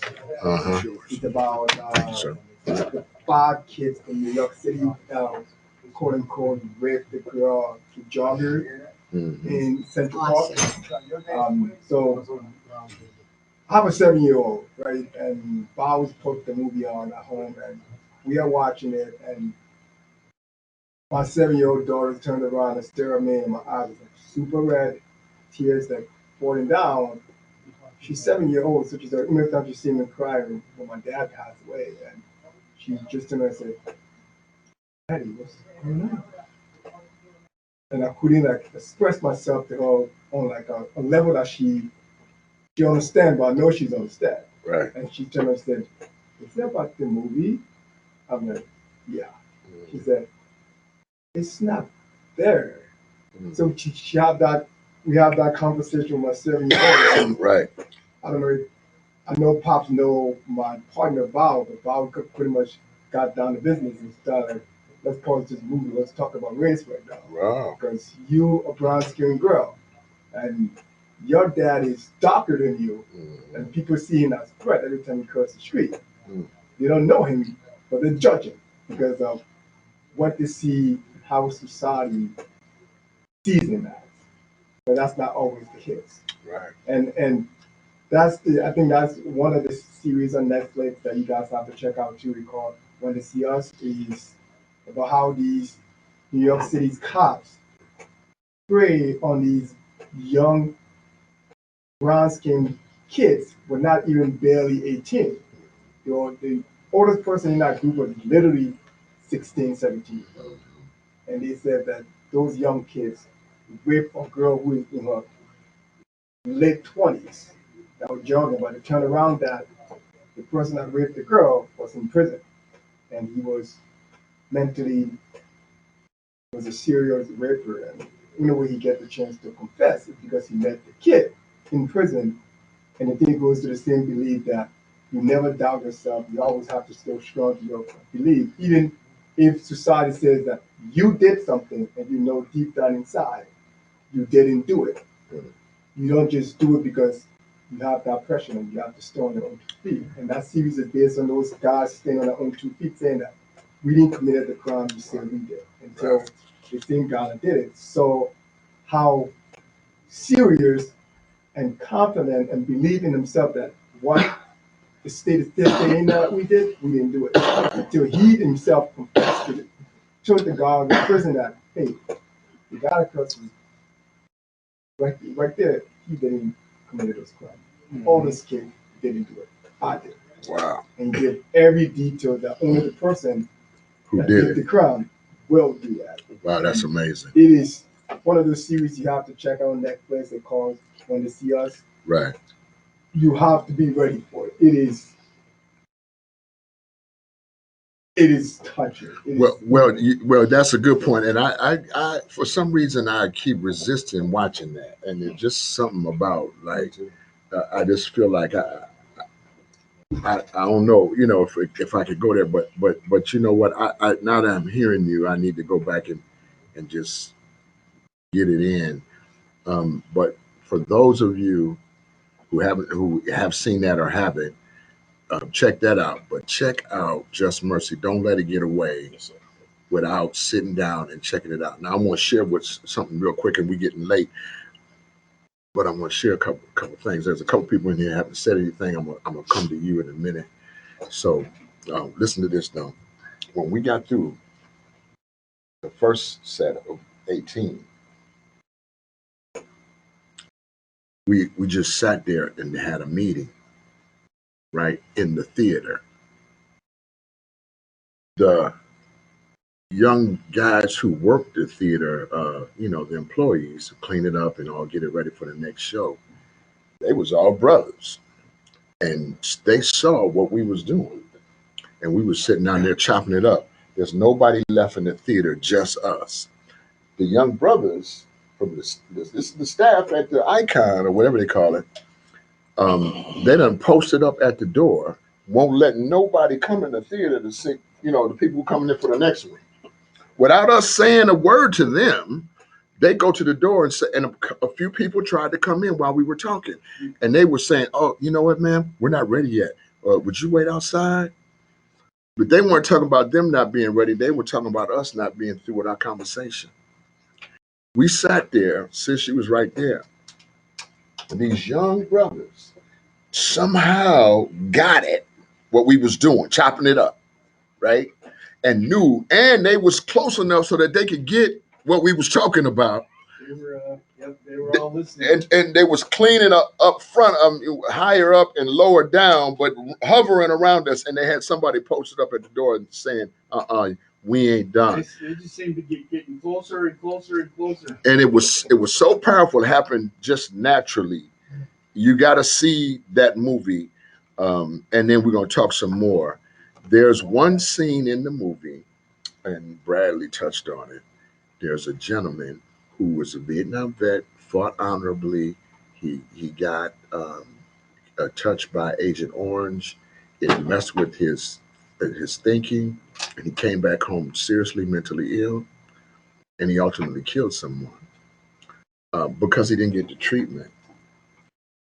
This scene, it was so riveting. I almost had to get up and run out of the theater because it just seemed like it was happening for real right then. Yeah. And you just gotta, you saw it. So you gotta see it. Anyway, before we go tonight, I'm coming to Tony. Yes, I'm coming to Tony and Herman. I'm glad to see you, man. You good? That's who you went to pick up. You all right? Tired? Yeah. It's good. It's good, man. It's good for me to just see you, just be sitting right here. Looks like how it's supposed to be. You got about 15 more days. 15. How many? 7. 7 more days and you done? Don't give me Come on, 15. come on. Did you hear him jump on 15? 15. 15. 15. Yeah, I just signed my lease. Yeah. Apartment 5250. Oh, wow. Give him something. It's beautiful, man. Yeah. And you know, in my analysis, I've left out a very important piece of it. And that is when your potential is here and I see it, there's some people who drop down momentarily, but then they go way beyond what they arrived at prison. Right? And because they've taken everything, like Ananias said, they didn't leave anything on the plate. All the gravy has been sopped up so that as soon as they come out and make a few transitional adjustments, then they elevate way beyond. And that was really the end of that analysis I was giving y'all earlier, right? That I misgiven it. I just have to go back and tap that. You get it? And I'm tapping it because this is what you're experiencing right now. A lot of people were doubting you because they knew Herman from yesterday, but they weren't prepared to accept this Herman. And then now here you are knocking out these pieces and taking control of your life with balance and structure imposed by you. You don't need anybody else to police you, right? You can manage yourself. That's Right? Man, get that boy some love, man.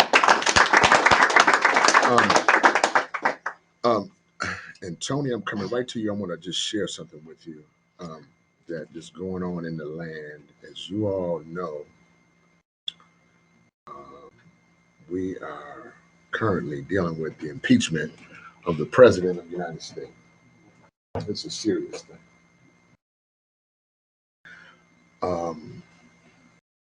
I'm bringing this up to you because um, in my years, I have never seen confusion, backwards thinking, blatant lying and disrespecting. I've never, ever seen it like this. Now, I believe they was lying, people was lying the whole time, but not like this. It's one thing when you trying to do a cover up. It's another thing when I look you right in your face and tell you I didn't do it and I wasn't there, and then they got you on tape. This is what we're dealing with at the executive level. Now, the little Russian gentleman, Lev Parnas, do you know who he is? Lev is one of two who had been facilitating the Ukraine relationship and deals with Rudy Giuliani, the president's lawyer, etc. And the vice president, has, as you've noticed, have been real quiet, trying to stay off of it so that if they got Trump, he rolls in. He rolls into the spot, right? Exactly. So I just want to read this to you. I want them to get him too. And so this guy's smarter than they are. This little Lev guy. So the little Lev guy's got a lawyer, and the lawyer plays a card. Say a card. A card. Here's the lawyer, Joseph Bondi, the attorney for Lev Parnas, shared on Twitter. Say Twitter. Twitter. See, now look, the president wants to be the only one to share on Twitter. No other important news or information is being shared on Twitter except for, right, president and some rappers. That's right. I'm just telling you the truth. Okay, watch this. Right? Watch this. The vice president has denied knowing partners after the Ukrainian American businessman accused him of working on an alleged scheme to pressure Ukraine's government. I don't know the guy, Pence said last week. CNN reported calling Parnas' claims completely false. In a video clip, Parnas is seen holding the hand of Karen Pence, his wife, and talking with her as the vice president stands by her side, speaking to someone else. Towards the end of the 23-second video, Parnas is seen reaching toward Mike Pence, waiting to shake his hand. Over the footage plays the opening line of September by the Earth, Wind, and Fire. Do you remember the 21st night of September? Love was changing the minds of pretenders while chasing the clouds away. Do you remember? Now, I'm just trying to help you with something. This thing that we got going on in here in the country is so powerful. It's so important that listen to this carefully. It's pitting humanity against itself. I want you to listen to what I'm saying. I didn't say man against man, but humanity against itself. That's demonic. Mm-hmm. This stuff really is demonic.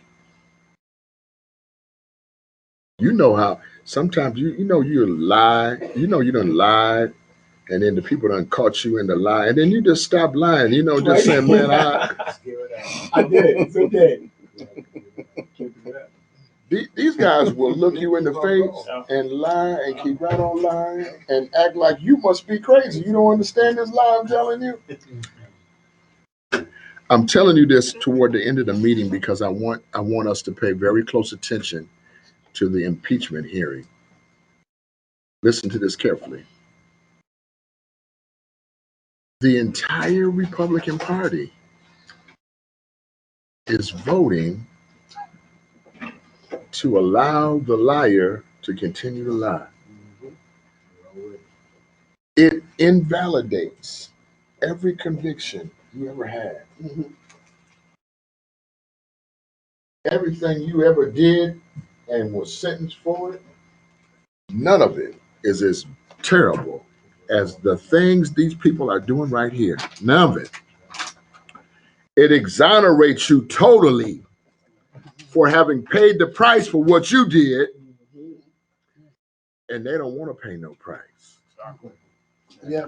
I want you to pay careful attention because in these next 2 weeks to a month, as this trial rolls out, I think today or yesterday was the first day, today, you're going to find the America that we now exist in is going to materialize for you very clearly. And I don't want us to be confused. Now watch this. The temptation of it will be to treat others the way you are being treated. But that is the folly in it. We have to recognize the humanity of man. And if we continue to treat each other with that level of humanity, the hedge of protection comes over you as you continue to push goodness, kindness, mercy. And this is what you continue to have in your mouth as you go through your day and your weeks and your months. You will be winning over those who are confused by all of this lying and this demon behavior. I don't want you to be ignorant. If you're going to come here, I'm not going to let you walk back out of here ignorant. This is what's on the table right now, is the soul of this country. Yep. Yep. There is none. It is. Listen to me carefully. It ain't over yet, but watch carefully what's taking place here. If so, I'm going to leave it at that for now. We can continue this discussion down the line. Tony, I want you to give us a check-in because we haven't heard from you. But you're looking good. Go ahead. Thank you. I'm doing well. I think last week was kind of a balancing act. Like you know how sometimes you have your phone in your hand and then all of a sudden like it slips and you're kind of like joggling, trying to make sure it doesn't hit the ground. That's kind of what I thought my week was last week because I was like I had all these pieces that I was trying to fit together and I was like I don't know how I'm gonna, but it all worked out. So I really like the acts of faith because I think that I think sometimes society tells us that it's okay for us to be negative towards self. And then the second that we try to be positive about self, there's something wrong with that. And that's so weird to me. Like I'm trying to lift myself up and then that's a problem. But I can tear myself down easily and people are fine. They're fine with it. So I always thought I always like these acts of faith because it really makes you put things in perspective. That's Tony, one of our young brothers coming up. You know, he's making moves. I can see, you look less stressed, more at peace, like you're seeing a way for yourself. And that's encouraging to me, man. I'm glad to have him. Give him some love. Patrick, he's late. And after all these years, he continues to believe it's all right, to be late. I'm just saying, Pat, sometimes, no matter what, sometimes, man, I just want you to come at the right time. I'd rather have you come and then to miss, but I want you to come on time because there's so much in here that happened today that you missed that was so powerful. Now, having said that, I'm throwing it to you. Pops, I just want to say, humbly, I work from 7 to 7, and there is no way for me to leave early because there is no way for nobody else to take my. I stand corrected. Anywhere. Give him some love right there. I still want you here on time. I hear what you're saying. Yeah, talk just now. Yeah. He play around here. Right. Go ahead. And I do, I just, want to check in because, it was important for me to make sure that I got the group today. That's right.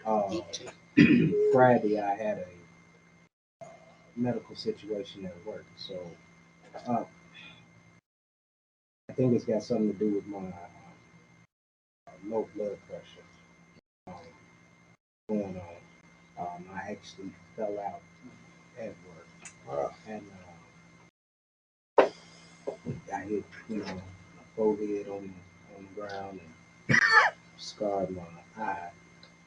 So it's concrete. That concrete is definitely unforgiving. Right. Yeah. I was bleeding, and the guy had, witnessed it. He seen me. He was like, "You all right?" I was like, "I don't really know. I don't know what happened." Right. But that was my first time ever feeling like that. But from just the way my body was feeling, I wasn't in control of that situation. And for a person that is, always trying to be in control, I was out of my hands. But I thank God that, I didn't fall from like a stand-up position. I was trying to catch myself because I felt my body feeling funny. And as I was going down, that's the last thing I remember before I got on the ground. And it's when my head hit the floor, that impact is what brought me back. Wow. And I got up like, what what's going on? Yeah. And I was laying on the floor. Right. If somebody had told me, I wouldn't have believed it but I was the one on the floor. Yeah, right. I had no choice but to believe. Right. You know, and so of course I had to, you know what I'm saying, talk to the people and let them know what happened and whatnot. But I, you know, just kind of been trying to make sense of it. I done backed off of the blood pressure medication I've been taking, and I also went and bought a blood pressure monitor thing from Target, so I can just kind of, you know, pay attention. Did you go in for a checkup yet? I got a cardiologist appointment coming up in the next couple of days, and that's something that, you know what I'm saying, I'll definitely make sure that I talk to him about and stuff like that. Yeah. My blood pressure had been running low, not just low, I'm talking about low to the point of every time they check it, they ask me, is it usually that low? You know, so that's a little abnormal to be that low. Wow. Well, let us know about that. And so they let you come back to work though? Yeah. Yeah. Wow. I mean, that's one thing. I didn't want to drive all the way back to St. Paul from Maple Grove. Yeah. You know what I'm saying? So I'd rather had stayed there. And then plus, you know, the guy kind of knew my situation. Are you on light duty? So yeah, he let me, you know what I'm saying, stay there. You know, which was a blessing. Yeah. You know what I'm saying? I ain't have to, you know, really do no work. Wow. You know what was going on. But Pat, man, that We is. might have to call Miss Nunn. Yeah, I think so, because it's, You're right. it's some of the tangibles in here. Yeah, you know, the guys, we tease me, but we mean that, man. That girl, She's serious about she that. got a man. Pat Nunn radar screen that She's like serious. nobody else. So She get don't her play, involved. man. Is she involved? yes. She don't play. So I didn't mean to, you know, to crack that hard. You know, I do want you to be here because there's so much on the table. But man, that was some serious stuff, sir. Yeah. We love you. I love you. I know. And you know, we appreciate that, man. But continue. I think Elijah's point is good. You need to share this and see if there's something else that we're missing. Right. You get it. You know, sis, we haven't hollered at you, and you know, I know you also got a little injury there. You holding your side, and look like Joe Frazier been punching you up or something. What's happening? And then, little brother, I met you once, but I can't remember your name. Ishmael. Okay. And who was that with you? Lavelle. What's up, Lavelle? All right now. Go ahead, sis. Well, Sunday after church, I was waiting for Shane to come get me so I could go to my niece's dance concert.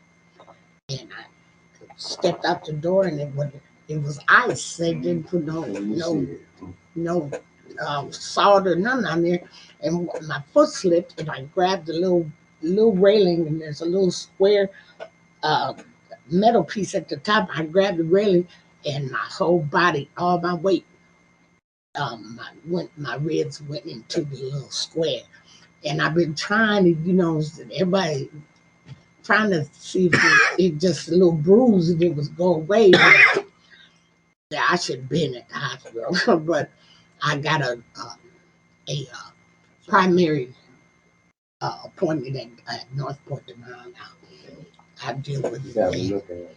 But I just, you know, I kept on calling Shane. I don't know how many times I told Shane I might not make it. The last time I told him I wasn't going to make it, and that just made me get up and get out the door. Give us some love. Give us some love. I had to come see my pop brothers. Yeah, that's my good. pop brothers. That's yeah. right. Get some loving. That's right. That's right. Did you get some? Yeah. All right. Just checking, you know. This lady, Go pop, man. ahead. You know, so we ain't popping in St. Paul like that. We have to move over to Minneapolis. Yeah. Yeah, that's beautiful, man. I like it that you close. Yeah, you closer now. Yeah. And that's beautiful, man. And so, what about your driver's license? Is that next? Yeah, I'm gonna take that in the first week of February. Oh, that's good. That's good. sister's trying to get her driver's license, and I was supposed to go today. Yeah, make sure y'all get that real ID before October. Don't be stuck in that line. did you already? Stuck it. I went and got the whole enhanced thing. Oh wow. The guy said you don't need it. You got a passport. I said I need it all because you see what's going on. Yeah. You just got through talking about it. Absolutely. I said you see what's going on. Be able to fly, drive, run, walk, Right. crawl. Take the I'm gonna be able to move. Speaking of that, you know, Tierra. Yeah, but the closer it gets to October, the busier they're gonna be, and you see what happened when they were doing that switcheroo. So That's the right. sooner the better. Tierra is just. He said, "Hey, Pop, love you. Hope all is well. I just landed in San Francisco. I have a layover here for an hour or two. Then I'm back to Annapolis. Man, Pop, London is my second home. I love being. He had a good time. I love being Yeah, free." that was He said, "I love being free. Thank you for helping me reach the good life." Hey. Yeah, give that boy some love. Put chills He's on. down. Yeah, I texted He's I I was trying to figure it out for I myself. Like, wait a was too. I was like, man, Like, wait a minute. around. And He's so, up there building bridges. Did you see that? little brother, want to get you involved, man. And hold up, down 1 second. Go ahead. Just say your name and then whatever you want to share. My name is Ishmael. 26. Blessed to be here right now.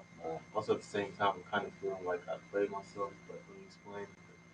First heard about the POP program during my visit to the Fairboat. I was hear about the program, but I never actually got involved. And just being in here for 10 minutes, you said a lot that has spoken, particularly to my life. And I just feel like getting involved with POP, or at least getting in tune with it. And so I'm glad that I'm here today. And How did you find us? Oh, okay. Give Ishmael some love. And then why don't you introduce your son?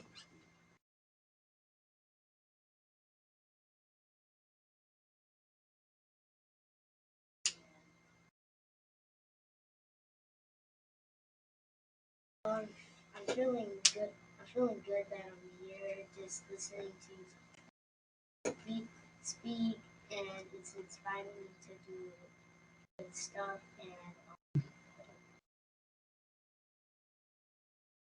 yeah, just to inspire me. Your words are inspiring. Hey, come on, give it. And Eli, I want you to talk with us about this event you got coming up, From a Traffic Ticket to Poverty, Ending Wealth-Based Injustice. We changed that to jail too. Oh, okay. So now it says jail instead of poverty. Okay, Some of us, wasn't rich when they, took the ticket. I mean, Right. took the ID. Right. So this is an event that we're going to be doing at Europe. We're partnering with NAACP, and we have a bill. We have some legislation right now that's at the Capitol to end the practice of taking people's driver's license based off of an inability to pay fees and fines and things of that nature. And so we got a real strong belief. We probably got like a 75% probability of getting it through and passed into law. And 75 might not seem like a lot, but like for that capital, that's like astronomical. Over the top. So we feel really confident. So this is an event in which we're going to have elected officials. Actually, this is Ishmael's event that he's organizing. Okay. This is his first event that he's organizing. So we're going to have elected officials come and listen.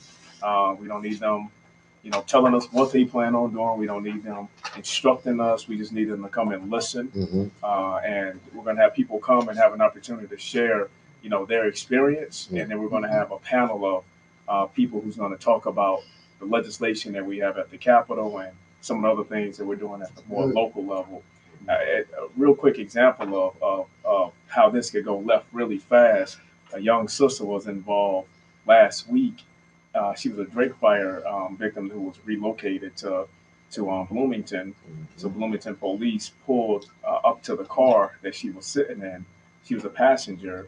Evidently, they ran her name too somehow, and it came back that she had a warrant for a vehicle that was left unattended for too long, and so they ticketed that and they sent that to a residence, and it was returned back to Hennepin County as undeliverable. Right. So then they always issue a warrant in a situation like that, and so and she also is on the spectrum for not Down syndrome, for autism.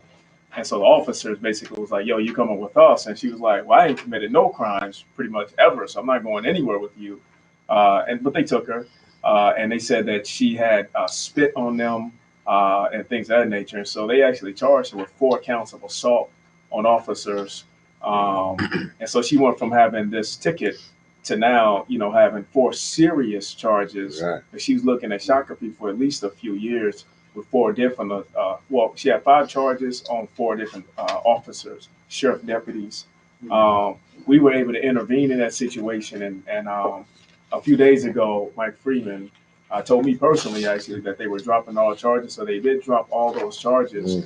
But how many people have the opportunity to have community like organize on their behalf, and say, yeah, no, this is, foul and this needs to get corrected. Right. And so, just not even allowing these in the first place to turn into warrants, not even allowing these in the first place to have people's licensure taken away. That's what this is aimed for. And so we want all the brothers and sisters to show up because they need to know we have community around this, and they need to know that this is a loud voice and that we're serious about this. This needs to end. Wow, that's beautiful, man. They don't even notify That's you beautiful. that your license is suspended. They don't even let us know. I've been a victim of that. Wow. So I need to say that. Well, I mean, I think we should talk about this again, and then I want to ask you to have Wayne to put it up to send it out on the email, so that we're updating everybody about it. And then Ishmael, is anything you want to add to it? Isn't that you right there, son? Yeah, this is mine. I'd just like to invite everybody to come out. If you have any personal experiences with like your driver's license suspended, your story, try to make change in the community. It's a huge deal. Let's give him some love. Yeah, and I appreciate you bringing your son in that. His comments tonight. We appreciate hearing his comments, and you're obviously a very smart young man, and we want you to build on that, right? Keep growing, become smarter, more aware, more fit, and then your turn is going to come for leadership, right? So let's give the leader to come a big hand. Pat, you got something? Well, yeah, I just also wanted to say that, I realized as I was working on Martin Luther King Day, I was like, man, what a terrible injustice that I've always chosen to do, because money has been my reason for ignoring anything else that seemed important, missing out on speaking events, being a part of things, and anything else that I needed to devote my time to, because other things are more important than just working and trying to make some money. So, I'm, just kind of told myself that I'm going to start choosing to be more involved in things, because I've chosen to go to work over anything else. Right. And, health. Right. Everything. Yeah. And so, like I said, I'm at work and I'm like, man, I shouldn't be at work on Martin Luther King Day, man. I should be trying to be a part of something, giving my time to something else, being a part of, some type of, charity event or something.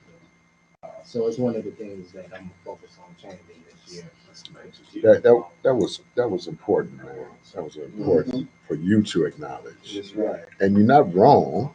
It's just what you're talking about is the difference between good and better. Yeah, right. There's balance too. You know what I mean? That's so. Let's go ahead and get out of here. Come on. Let's pledge out of here. I gotta come and take a peek in your closet. I can't take it no more. Get out of here. Think you got you faded. I don't know nothing. I don't know nothing. Come on, come on, come on. Sleeping the whole day. Come on. Doug, you might have to slide back toward the board. Yeah, that was. Yep. Chris, did you get that mail for that boy? Yeah, I got it. Good job. Good job, Chris. What is waiting? I will. I will. Balance my family values. Balance my family values. With my goals. With my goals. I will. I will. Exercise wisdom. Exercise wisdom. What I choose to eat. What I choose to eat. Read. And do.